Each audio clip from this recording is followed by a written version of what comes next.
Graça e paz, meus irmãos, tudo bem? Estamos falando aqui sobre as 5 igrejas de Apocalipse, as 7 igrejas de Apocalipse em 5 minutos. Então vamos para a primeira igreja de Éfeso, no capítulo 2. É importante a gente analisar como que é dividida essa ordem. Então, no assunto de cada igreja, que a gente vai ver a carta de Éfeso, a carta da igreja de Esmirna, Pérgamo, Tiatira, Sardes, Filadélfia. É importante a gente analisar que primeiro ele apresenta o nome da igreja. Depois nós temos a apresentação de Cristo, como Cristo se apresenta para essa igreja. Depois nós temos a realidade da igreja, certo? O terceiro ponto.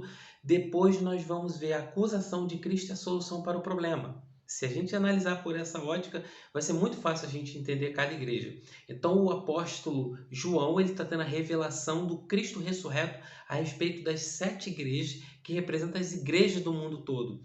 Correto? Então, primeiro, o nome da igreja. Então vamos a capítulo 2, a igreja de Éfeso.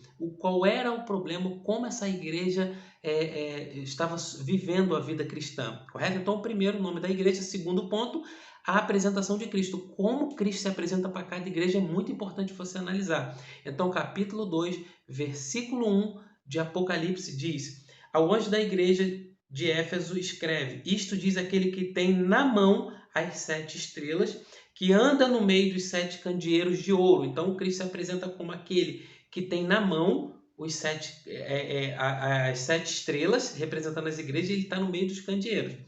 Agora vamos para o terceiro ponto, que é a realidade. Então já vimos o nome da igreja, como Cristo se apresenta, e agora qual é a realidade dessa igreja? Versículo 2: Conheço as tuas obras, o teu trabalho e a tua perseverança. Sei que não suportas os maus, que puseste à prova os que dizem apóstolo e não são, e descobriste quem eram os mentirosos. Versículo 3: Tem perseverança e por causa do meu nome sofreste, mas não desfaleceste. Então, o terceiro ponto é a realidade da igreja. Olha que realidade fantástica. Essa igreja, ela trabalha, ela é uma igreja perseverante, ela é uma igreja que suporta o sofrimento, ela é uma igreja que não tolera os hereges, ou seja, conhece as escrituras. Para não suportar os hereges, tem que conhecer as escrituras. Conhecedora das escrituras, trabalha, a palavra trabalha aqui é labuta, trabalha incansavelmente, é uma igreja que trabalha incansavelmente. Se você analisar uma igreja e você transferir para uma pessoa, tendo em vista que nós somos a igreja, você vai ver, poxa, que crente é isso? Um crente que conhece as escrituras, que suporta o sofrimento, que é perseverante, que não aceita heresia, que conhece as escrituras. Você vai falar, poxa, isso é um crente perfeito. Esse crente não precisa de mais nada. Porém, agora nós vamos para o quarto ponto, que é a acusação. Vamos ver se realmente esse é um crente perfeito.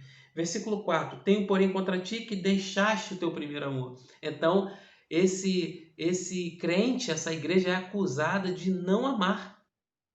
Olha que coisa, que grande ensinamento nós podemos extrair dessa lição.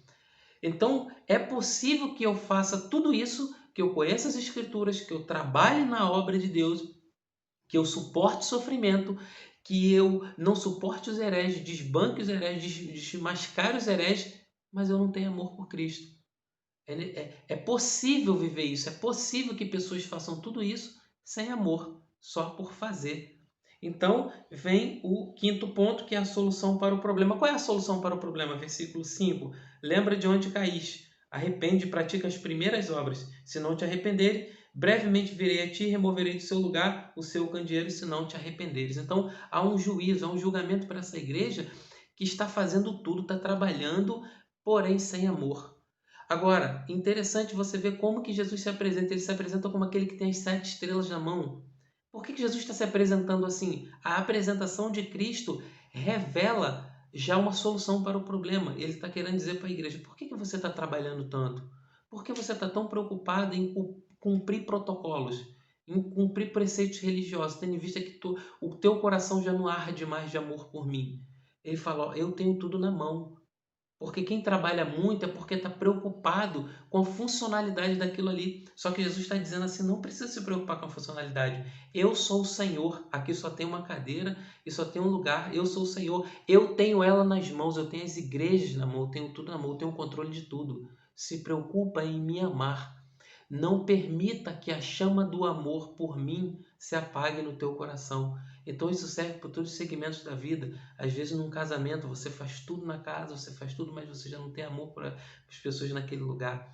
O tudo O que quer que nós façamos tem que ser intencional, tem que ser motivado, tem que ter a intenção de amar, tem que ser fruto do amor. Então, o que Jesus nos ensina é que não basta você ler a Bíblia somente, não basta você ir à igreja somente, não basta você trabalhar na igreja somente, se for para cumprir protocolos. Se não for motivado por amor, nada mais vale. Nós precisamos nos arrepender e voltar, lembrar de onde nós caímos, que na vida cristã só tem um amor, não tem dois amores.